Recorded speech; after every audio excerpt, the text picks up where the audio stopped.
السلام علیکم۔ یہ واقعہ جو میں آپ کے ساتھ شیئر کرنے چاہ رہا ہوں، یہ میرے کچھ قریبی دوستوں اور میری بیوی کو ہی پتہ ہے صرف، لیکن میری بیوی نے مجھے منا لیا ہے کہ یہ کہانی میں آپ کے یوٹیوب چینل پہ شیئر کروں۔ اس وجہ سے میں اپنا اور اپنے دوستوں کا اصلی نام نہیں بتاؤں گا تاکہ کسی کی پرائیویسی ہرٹ نہ ہو۔ اس کہانی کے لیے وہ 3 دوست جو اس رات میرے ساتھ تھے، انہیں ہم میٹ، ٹم اور رسل کہہ کے بلائیں گے۔ مجھے جیک کہہ لو۔ کچھ سال پہلے میرے دوستوں نے مجھے کنونس کیا کہ ایک ہانٹیڈ ہاؤس اٹریکشن ایکسپلور کریں۔ مجھے ہورر موویز، ڈراؤنی کہانیاں یا ایسی چیزیں پسند نہیں ہیں، لیکن انہوں نے کہا کہ میں بس کار کا دھیان رکھوں جب تک وہ اندر جائیں گے، کیونکہ اس علاقے میں گاڑیوں کی چوری ہونے کی بہت افواہیں تھیں، تو وہ رسک لینا نہیں چاہتے تھے۔ یہ ہانٹیڈ ہاؤس کسی چھوٹے لوکل اخبار میں ایڈورٹائز ہوا تھا، تو ان کا کہنا تھا کہ یہ شاید مشہور اور اچھا سیٹ اپ ہوگا۔ یہ صرف ایک رات کے لیے کھلا تھا، اور وہ رات تھی 30 اکتوبر۔ جی پی ایس نے جو ایڈریس بتایا وہ کراچی کا ایک سنسان انڈسٹریل ایریا کا تھا۔ ہم ٹیم کی کار میں ایک ساتھ نکلے اور 20 منٹ بعد اس جگہ پہنچ گئے۔ جس جگہ ہم پہنچے وہاں صرف ایک بڑی سی چین کا فینس تھا جس میں ایک نو ٹریس پاسنگ کا بورڈ لٹک رہا تھا۔ اس کے بالکل اوپر ایک پرانا کارڈ بورڈ کا بورڈ تھا جس میں لکھا ہوا تھا ہانٹیڈ ہاؤس آگے ہے۔ گیٹ کھلا تھا اور اس کے اندر ایک مٹی کی پارکنگ لوٹ تھی جو ایک پرانے گودام کے بالکل ساتھ تھی۔ ٹیم نے رسل کی طرف دیکھا اور کہا، یہی جگہ ہے نا، دیکھ لو۔ رسل نے مسکرا کر کہا، دیکھو سائن پہ لکھا ہے نا، اور میں نے ایڈریس اخبار سے کاپی کر کے جی پی ایس میں ڈالا۔ میٹ پیچھے سے بولا، چلو اندر چل کر پوچھتے ہیں، اگر یہ صحیح جگہ نہیں ہے تو نکل جائیں گے۔ ٹیم نے ہاتھ ہلایا اور کہا، ٹھیک ہے۔ کار روکتے ہی رسل اور میٹ فوراً باہر نکل آئے اور اپنی باڈی اسٹریچ کرنے لگے، کیونکہ ان کی ہائٹ کافی بڑی تھی کار کے حساب سے، اور وہ اچھے خاصے جم بوائے تھے۔ ٹیم اور میں تھوڑے چھوٹے تھے تو ہمیں اتنا ایشو نہیں ہو رہا تھا۔ مجھے سب سے عجیب یہ لگا کہ ایک ایڈورٹائز کی گئی ہانٹیڈ ہاؤس اٹریکشن کے پاس صرف ایک سستا کارڈ بورڈ کا سائن تھا۔ دوسرا کوئی اور گاڑی نہیں تھی وہاں پر، نہ کوئی سیٹ اپ جو ہانٹیڈ ہاؤس لگتا۔ یہ سب مجھے آلریڈی عجیب لگ رہا تھا۔ رسل نے کہا، اب کہاں جانا ہے؟ رسل نے ایک طرف اشارہ بھی کیا، وہاں کارنر پہ ایک دروازہ ہے، شاید ٹکٹس وہاں سے ملیں گی۔ وہ میٹ کے ساتھ آگے بڑھ گیا۔ ٹیم نے مسکراتے ہوئے مجھے دیکھا، جیک تم بھی ساتھ چلو، دیکھ تو لو یہ جگہ واقعی اصلی ہے یا نہیں۔ میں ایک پل کے لیے سوچنے لگا، پھر بولا، چلو دیکھتے ہیں، ویسے بھی یہاں آس پاس کوئی نہیں ہے جو گاڑی چوری کرے۔ ہم دونوں ان کے پیچھے چل دیے۔ اسٹور ہاؤس کا دروازہ رسل نے کھولا اور وہ آرام سے کھل گیا۔ اندر ایک بھی چیز نہیں تھی، بس ایک خالی جگہ۔ میٹ نے کہا، رسل کیا یہ تیرا کوئی مذاق ہے؟ یہ جگہ بالکل سنسان ہے۔ رسل نے گھڑی دیکھی، ایڈ میں لکھا تھا کہ یہ تقریب 7 بجے شروع ہوگی، اور اب تو 1 گھنٹہ اوپر یعنی 8 بج چکے ہیں۔ ہم دھیرے دھیرے اسٹور ہاؤس کے اندر مزید اندر چلتے گئے۔ چاروں دیواروں پر عجیب عجیب نقش تھے جو ایک گھریلو پینٹ سے بنائے لگ رہے تھے۔ کوئی پروفیشنل کام نہیں تھا وہاں پر۔ سب سے پیچھے کونے میں جہاں ایک اسٹینڈ پڑا ہوا تھا، ایسا لگ رہا تھا جیسے کسی مولانا کے بیان دینے کی جگہ ہو۔ اس کے اوپر ایک پرانی سی کتاب بھی پڑی ہوئی تھی۔ ٹیم سب سے پہلے پہنچا اور کتاب اٹھا کے بولا، یہ کیا ہے؟ اس کی بائنڈنگ عجیب ہے، اور اس میں لکھا کیا ہے؟ اس نے وہ کتاب مجھے دی، لیکن میں بھی پڑھ نہیں پایا۔ یہ کسی عجیب زبان میں لکھی گئی تھی، رشین جیسی زبان لگ رہی تھی، جیسے ہر حرف الٹا یا غلط لکھا ہو۔ رسل نے کتاب دیکھی اور ایک پل بعد بولا، ارے یہ تو بالکل ٹھیک سے لکھی ہے، میں آرام سے پڑھ سکتا ہوں۔ میں نے حیرانی سے کہا، کیا مطلب؟ رسل نے کتاب پڑھنی شروع کی۔ اس نے جب وہ کتاب پڑھنا شروع کی اور ہم جب سن رہے تھے، اس کے بیچ میں کیا ہوا مجھے نہیں پتا، لیکن جب مجھے ہوش آیا تو میں اپنے گھر کے بستر پر تھا۔ میں نے نائٹ ڈریس پہنا ہوا تھا اور فون چارجر پہ لگا ہوا تھا۔ روم میں اپنی جگہ سو رہا تھا میں نے فون اٹھایا تو صبح کے 4:30 بج رہے تھے۔ یہ 8 گھنٹے کیسے گزر گئے؟ کیا یہ سب صرف ایک سپنا تھا؟ میں فوراً باہر گیا، دیکھا ٹم کی کار اس کے اپارٹمنٹ کے باہر کھڑی تھی۔ ہم ایک ہی کمپلیکس میں رہتے تھے۔ میں نے اپنے تینوں دوستوں کو کال کرنا شروع کیا، لیکن کال کوئی نہیں اٹھا رہا تھا۔ صبح 9 بجے کے قریب ٹم کا فون لگا اور وہ بھی اتنا ہی پریشان تھا جتنا میں۔ باقی دونوں دوستوں سے بھی شام کو بات ہوئی۔ ہم نے فیصلہ کیا کہ اگلے دن واپس اسی جگہ جائیں گے۔ اگلے دن جب وہاں پہنچے تو وہاں کچھ بھی نہیں تھا، نہ وہ گودام، نہ وہ ڈرٹ پارکنگ لوٹ۔ رسل نے GPS اور اخبار کا ایڈریس دوبارہ چیک کیا۔ ہم بالکل صحیح جگہ پر تھے، لیکن وہ اسٹور ہاؤس غائب ہو چکا تھا۔ اس دن ہم نے فیصلہ کیا کہ اس کے بارے میں کبھی بات نہیں کریں گے، اور آج تک ہم نے اس بارے میں ایک دوسرے سے کوئی بات نہیں کی۔ مجھے نہیں پتا کہ یہ میرا سپنا تھا۔ اگر میرا سپنا تھا تو یہ میرے دوستوں کو کیسے پتہ چلا؟ وہ بھی ویسے ہی ریئیکٹ کر رہے تھے جیسا میں۔ آج تک مجھے اس کی اینڈنگ نہیں پتا۔ یہ تھا میرا واقعہ جو میں آپ کے ساتھ شیئر کرنا چاہتا تھا۔ جی بہت بہت شکریہ، آپ نے اپنی کہانی ہمارے ساتھ شیئر کی۔ بڑھتے ہیں اپنی نیکسٹ اسٹوری کی طرف۔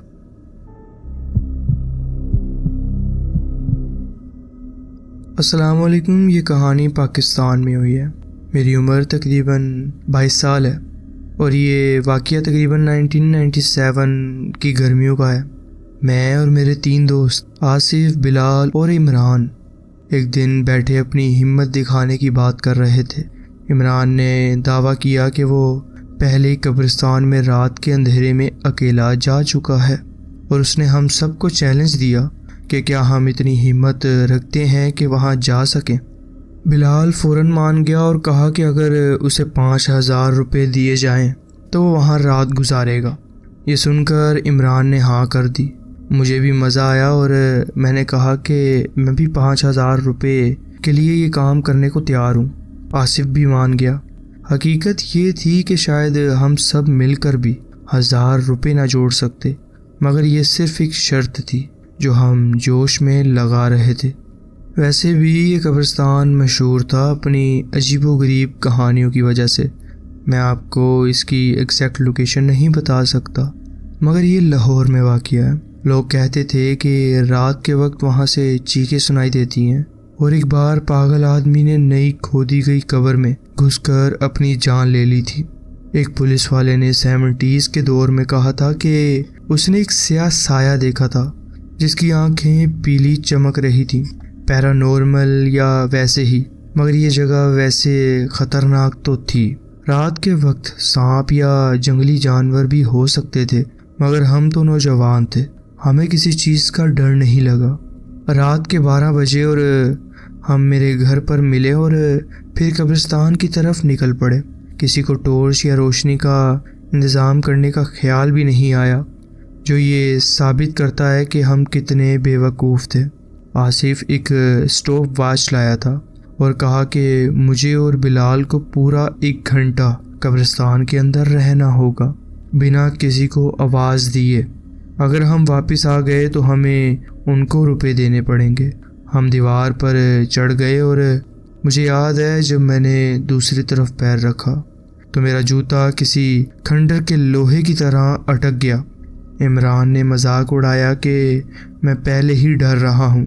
ہم مزید اندر چل دیے اور بیچ بیچ میں باتیں کرتے رہے، کرکٹ کی، پرانی فلموں کی اور کچھ بھی جو من میں آئے۔ یہ جگہ ویسے بھی اتنی بے جان تھی کہ ہم بور ہو گئے تھے۔ آخر ہم 2 مختلف قبروں کے پیٹرن کے سہارے بیٹھ گئے اور میں نے قبر کے پتھر پر لکھی ہوئی تاریخ اور نام انگلی سے چھونے لگا۔ میں سوچ رہا تھا کہ اپنے 5,000 روپے کس طرح خرچ کروں جب ایک عجیب سی آواز آئی۔ میں نہیں چاہتا تھا کہ بلال سمجھے کہ میں ڈر گیا ہوں، اس لیے میں نے پہلے چپ رہنا بہتر سمجھا، مگر مجھے یقین تھا کہ کوئی ہلکے سے ہلکی اور بھاری آواز ہمیں پریشان کر رہی ہے، جیسے کوئی اپنے آپ سے بات کر رہا ہو۔ کچھ دیر بعد بلال نے بھی مجھے دیکھا اور اس کے چہرے سے لگ رہا تھا کہ وہ بھی ڈر گیا ہے۔ یہ کسی مذاق یا ڈرانے والی حرکت جیسا نہیں لگ رہا تھا، بلکہ ایک عجیب سی بالکل انجان سی چیز لگ رہی تھی۔ بلال نے کہا، شاید کوئی پاگل آدمی ہے یا کوئی فقیر جو یہاں سو رہا ہو، بہتر ہے کہ نکل چلتے ہیں۔ ہم فوراً اٹھ کھڑے ہوئے اور دروازے کی طرف تیز چلنے لگے، مگر یہ نہیں پتہ تھا کہ کتنا وقت گزر چکا ہے۔ تبھی کہ ایسی چیز ہوئی جو میں کبھی بھول نہیں سکتا۔ بلال ایک دم رک گیا اور زور سے چیخا، کوئی مجھے کھینچ رہا ہے۔ میں ابھی پراپرلی مڑ کر دیکھ بھی نہیں سکا تھا کہ بلال نیچے گر گیا اور زور سے چیخنے لگا۔ کوئی چیز اس کے پیر کھینچ رہی تھی۔ میں آگے بھاگا اور اس کے ہاتھ پکڑ کر کھینچنے لگا اسے، مگر وہ ہوا میں لٹک گیا جیسے اس کے پیر کسی نے اوپر اٹھائے ہوں، مگر وہاں کچھ بھی نہیں تھا۔ پھر اچانک جیسے اسے کسی نے چھوڑ دیا، وہ نیچے گرا اور ہم دونوں اپنی جان بچا کر بھاگے۔ ہم اتنی طاقت سے بھاگے کہ جب قبرستان کی دیوار تک پہنچے تو لگ رہا تھا کہ بنا رکے ہی پھلانگ کر چلے جائیں۔ دیوار پر چڑھ کر جیسے ہی باہر آئے، عمران اور آصف کچھ بولنے لگے، مگر ہم بنا کسی جواب دیے سیدھا میرے گھر کی طرف بھاگ گئے۔ گھر تک بھاگتے بھاگتے ہم نے صرف ایک دفعہ پیچھے دیکھا، اور جو ہم نے دیکھا وہ اور بھی ڈرا دینے والا تھا۔ ایک سایہ قبرستان سے نکل کر ہماری طرف آ رہا تھا۔ میرے گھر کے سامنے پہنچ کر ہم لون پر گر گئے اور روشنی میں آنے کے بعد تھوڑا بہتر محسوس ہونے لگا۔ تھوڑی دیر بعد عمران اور آصف بھی بھاگتے ہوئے وہاں سے آئے اور کہنے لگے کہ جب ہم وہاں سے بھاگ رہے تھے تو انہیں بھی ایک سیاہ سایہ دکھائی دیا جو پیچھے آ رہا تھا۔ ہم اتنا زور سے چیخ رہے تھے کہ میرے ماں باپ باہر آ گئے اور ہمیں ڈانٹنے لگے۔ اس رات کے بعد سب کچھ بدل گیا۔ بلال نے کچھ مہینے تک کہا کہ اسے راتوں کو آواز سنائی دیتی ہے۔ میں پاکستان کے کسی اور شہر میں رہتا ہوں اور ایک عام انسان کی طرح جیتا ہوں، مگر میں نے پھر کبھی کسی قبرستان کا رخ نہیں کیا۔ جب کوئی مجھے کہتا ہے کہ بھوتوں وغیرہ کا کوئی وجود نہیں تو میں صرف چپ چاپ سر ہلا دیتا ہوں اور سوچتا ہوں کہ کاش میں بھی ویسا سوچ سکتا جیسا کہ وہ سوچ رہے ہیں۔ یہ تھا میرا واقعہ جو میں آپ کے ساتھ شیئر کرنا چاہتا تھا۔ جی بہت بہت شکریہ، آپ نے اپنی کہانی ہمارے ساتھ شیئر کی۔ بڑھتے ہیں اپنی نیکسٹ سٹوری کی طرف۔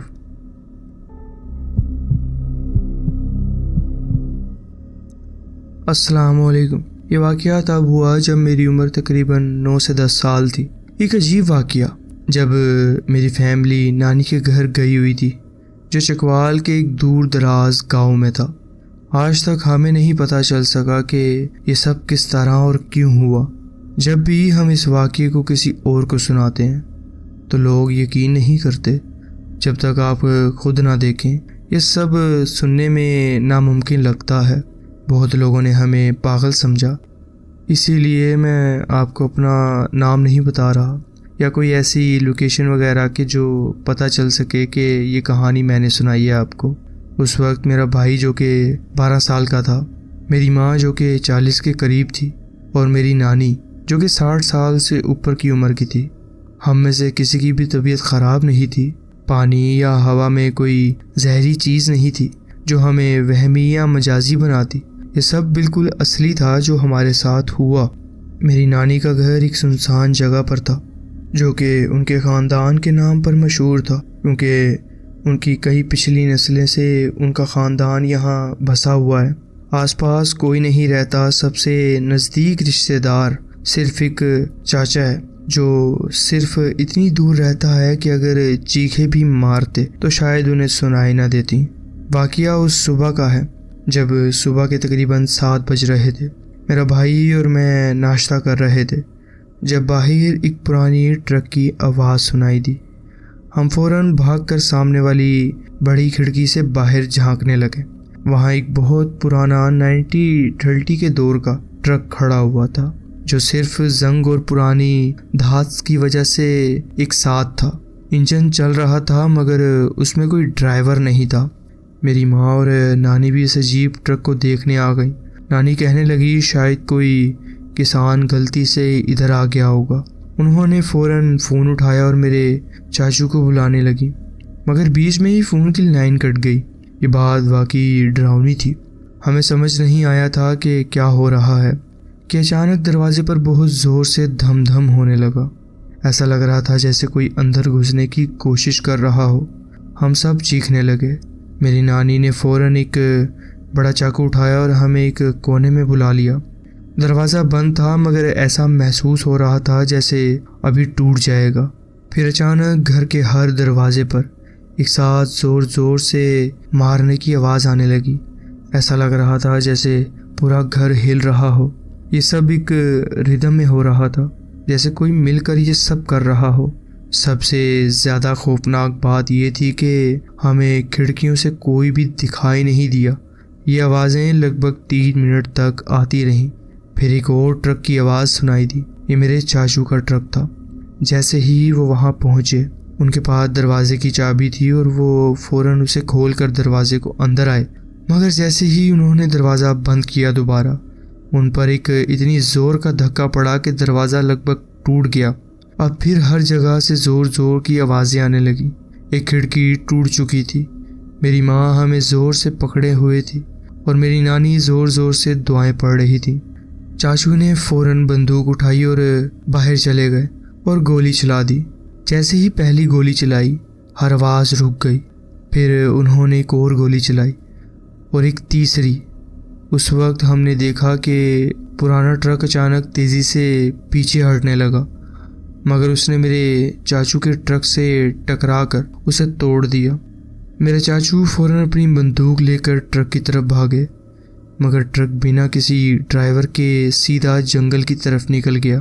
اس وقت انہوں نے ایک اور گولی چلائی جس سے پیچھے کا شیشہ ٹوٹ گیا اور ہمیں اندر کا پورا ویو مل گیا۔ وہاں کوئی بھی نہیں تھا۔ یہ ٹرک بنا کسی ڈرائیور کے چلا جا رہا تھا۔ ہم سب بہت ڈر چکے تھے۔ فون لائن کٹی ہوئی تھی، اس لیے ہم نے 1 گھنٹہ انتظار کیا اور پھر سب مل کر چاچو کے گھر چلے گئے۔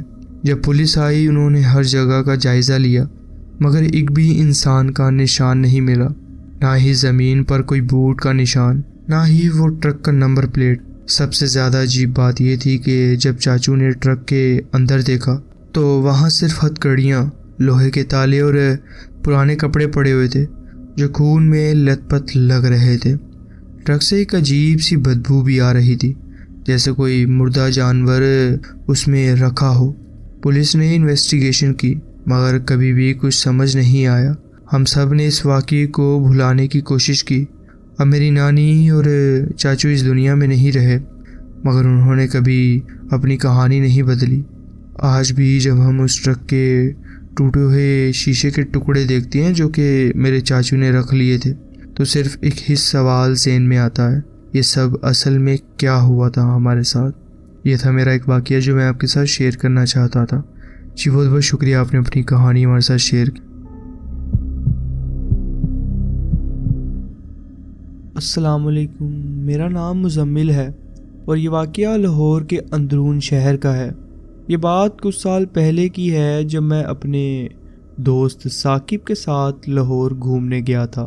اندرون لاہور کی پرانی گلیاں، رنگ برنگی رونق اور صدیوں پرانی تعمیر کی ہوئی حویلیاں ہر کسی کو اپنی طرف کھینچ لیتی ہیں، مگر وہ رونق صرف دن کے وقت ہوتی ہے۔ رات کو یہ جگہ ایک الگ ہی روپ لے لیتی ہے۔ اس دن ہم پرانی حویلیاں ایکسپلور کر رہے تھے اور ایک حویلی پہ نظر پڑی۔ حویلی کا نام تھا شاہی منزل۔ حویلی خستہ حالت میں تھی، مگر اس کا پرانا شاہی انداز اب بھی زندہ تھا۔ کسی نے بتایا تھا کہ یہ حویلی 200 سال پرانی ہے اور اس میں ایک خاندان رہتا تھا جو اچانک غائب ہو گیا تھا۔ لوگ کہتے ہیں کہ رات کے وقت یہ جگہ بھوت بنگلہ بن جاتی ہے۔ مجھے اور ثاقب کو ڈر لگنے کے بجائے ایکسائٹمنٹ ہونے لگی۔ ہم نے فیصلہ کیا کہ رات کو اس حویلی کو ایکسپلور کریں گے۔ رات کے 11 بج رہے تھے جب ہم دونوں ایک ٹارچ اور کیمرہ لے کر شاہی منزل کے اندر گھس گئے۔ اندر کا منظر دیکھ کر میری رگوں میں ایک ٹھنڈی سی سنسناہٹ ہوئی۔ دیواروں پہ پرانی تصویریں لٹک رہی تھیں، زمین پہ پرانے فرنیچر کے ٹکڑے اور حویلی کے بیچ میں ایک بڑا صحن تھا۔ ہوا میں ایک عجیب سی بدبو تھی جیسے کہ کوئی پرانی چیزیں سڑنے کی۔ ہم نے ایکسپلور کرنا شروع کیا۔ جب ہم ایک کمرے میں گھسے تو وہاں ایک پرانا پیانو تھا جو کافی دھول سے بھرا ہوا تھا۔ ثاقب مذاق کرتے ہوئے اس پر انگلی پھیرتا رہا، مگر جیسے ہی اس نے ایک کی دبائی، پوری حویلی میں ایک تیز آواز گونجی، جیسے کوئی گھنگرو چل رہے ہوں۔ ہمیں لگا کہ بس یہ ایک ہوا کا اثر ہے، مگر پھر دروازوں کا خود بخود بند ہونا یا ہلنے کی آواز آنے لگی۔ ہر کمرہ جیسے زندہ لگ رہا ہو۔ کبھی ہمیں لگتا کہ کوئی ہمارے پیچھے چل رہا ہے، کبھی لگتا کہ کوئی دیوار کے پیچھے سے ہمیں دیکھ رہا ہے۔ ثاقب نے کیمرہ آن رکھا تھا، مگر جب ہم نے پلے بیک دیکھا تو ویڈیو بلیک تھی۔ ہم ایک اور کمرے میں گئے جو بالکل خالی تھا۔ ثاقب نے ٹارچ کو فلور کی طرف گھمایا اور وہاں ایک شیڈو سی نظر آئی، ایک سایہ سا جو ہم دونوں میں سے کسی کا نہیں تھا۔ مجھے لگا کہ میری سانس رک گئی ہو جیسے۔ وہ سایہ دھیرے دھیرے بڑا ہو رہا تھا اور ہم دونوں کے سامنے ایک عجیب سی شکل میں تبدیل ہو گیا۔ اس کا چہرہ دھندلا تھا، مگر آنکھیں جیسے ہمیں گھور رہی ہوں۔ ثاقب نے زور سے چلایا، چلو یہاں سے، اور ہم دونوں باہر کی طرف بھاگ پڑے۔ مگر جیسے ہی ہم حویلی کے دروازے کے پاس پہنچے، وہ دروازہ خود بخود بند ہو گیا۔ ہم نے دروازہ زور سے کھولنے کی کوشش کی، مگر وہ ہل بھی نہیں رہا تھا۔ تبھی ایک اور آواز گونجی، ایک عورت کے ہنسنے کی آواز۔ وہ آواز حویلی کے ہر کونے سے آ رہی تھی۔ میں اور ثاقب دونوں گرتے پڑتے ایک چھوٹی سی کھڑکی سے نکلنے میں کامیاب ہو گئے۔ باہر آ کر پتہ چلا کہ رات کے 1 یا 1:30 بج چکا تھا۔ ہم دونوں کے چہرے پہ سفیدی تھی اور سانس پھولی ہوئی تھی۔ جب واپس لوگوں سے بات کی تو پتہ چلا کہ وہ حویلی میں آج تک جو بھی گیا ہے، اس نے آگے اپنی زندگی میں بہت سی مشکلات کا سامنا کیا ہے۔ آج بھی لوگ شاہی منزل کے پاس سے رات کے وقت گزرتے ہوئے ڈرتے ہیں۔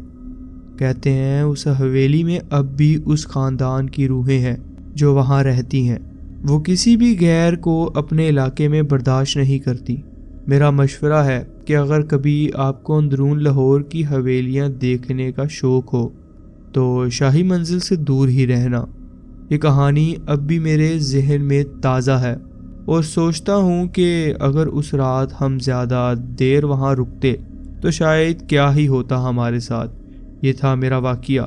اگر آپ کو اچھا لگے تو اپنی ویڈیو میں ضرور شیئر کیجیے گا۔ جی بہت بہت شکریہ، آپ نے ہمارے ساتھ اپنی کہانی شیئر کی۔ تو جی فرینڈز، یہ تھی آج کی سٹوریز۔ آپ کومنٹس میں ضرور بتائیں کہ آپ کو یہ سٹوریز کیسی لگیں۔ اگر آپ کو یہ سٹوریز اچھی لگی ہوں تو ویڈیو کو ضرور لائک کیجیے اور چینل کو ضرور سبسکرائب کیجیے اور بیل آئیکن کو ضرور پریس کر لیجیے تاکہ آگے آنے والی کہانیاں ویڈیوز آپ سے مس نہ ہوں۔ اپنا خیال رکھیں اور ملتے ہیں نیکسٹ ویڈیو میں۔ اللہ حافظ۔